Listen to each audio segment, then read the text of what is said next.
Hello mga kabatang Quiapo, October 14 Summary. Hinabol ni Ponggay sila Tanggol ngunit pinigilan ni Maro dahil sila ang nagligtas sa kanya.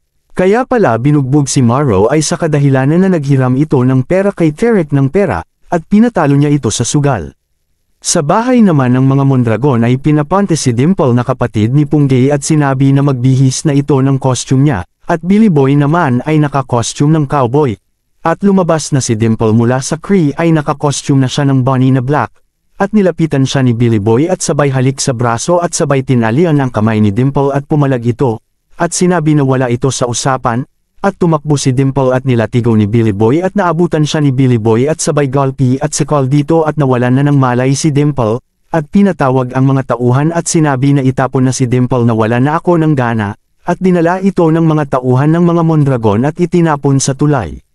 Sa pier naman naglalakad si Tanggol at kaibigan nito at dumating si Andoy at sinabing ready na ang higaan nila sa pier. Sa bahay naman ng mga gerero ay binitawan ni Jason sa isang upuan si Santino at sinabing pasalamat ka at binuhay ka pa ni Miguelito.